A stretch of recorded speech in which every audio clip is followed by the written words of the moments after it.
ये है talks news network और आप देख रहे हैं पॉलिटॉक्स, राजनीति का कच्चा चिट्ठा।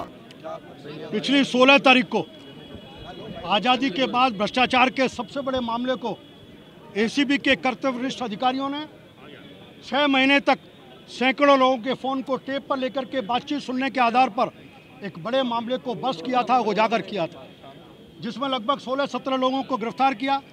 16-17 लोग और उसमें रोल्स पे ऊपर हैं जो फरार हैं, जिसमें अधिकारी भी हैं, कर्मचारी भी हैं और कुछ दलाल हैं।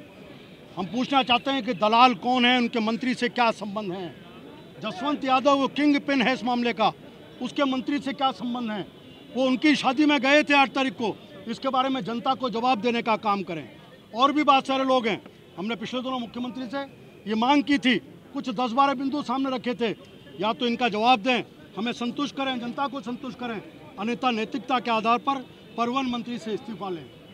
मुख्यमंत्री जी बार बार सरकार की ईमानदारी की बात करते हैं, पारदर्शिता की बात करते हैं, सामूहिक नेतृत्व की बात करते हैं और कहते हैं कि भ्रष्टाचार के ऊपर मेरी सरकार की 0 टॉलरेंस है। ये उनके 0 टॉलरेंस की परीक्षा है। वो कितनी गालियां खाने के बाद भ्रष्ट मंत्री पर कार्रवाई करें, बता दें। भारतीय जनता पार्टी का कार्यकर्ता सदन से सड़क तक इस आंदोलन को चला करके मुख्यमंत्री को जगाने का काम करेगा। हमने 3 दिन पहले सभी वार्डों में पुतले देन करके मुख्यमंत्री से इस्तीफा मांगा था। जब उन्होंने कोई कार्रवाई नहीं की और गुर्राने का काम किया, तब हमने कहा कि आज प्रदर्शन करके मुख्यमंत्री जी को ज्ञापन दे रहे हैं, जिसमें ऐसे भ्रष्ट मंत्री को, जिनकी सरपरस्ती में इतना बड़ा करोड़ों का भ्रष्टाचार हुआ है, उनको बर्खास्त करने का काम करें। इसी बात को लेकर के पार्टी कार्यकर्ता आज प्रदर्शन पर।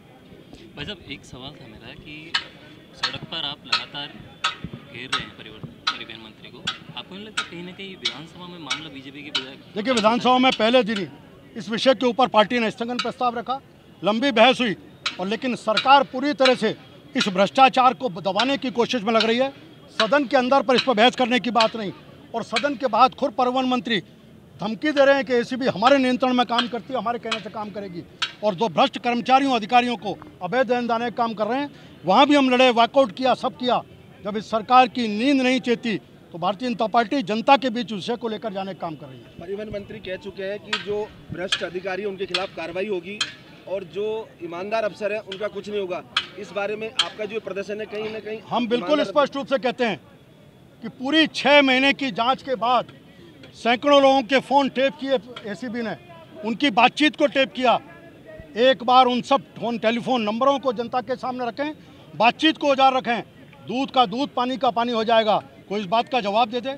कोई विशेष चिन्ह बसों को दिया जाता था, और जिसको विशेष चिन्ह मिलता था, जो पैसे देता था उसको मिलता था, और जिसको विशेष चिन्ह मिलता था वो राजस्थान में कहीं भी बस को लेके जा सकता था।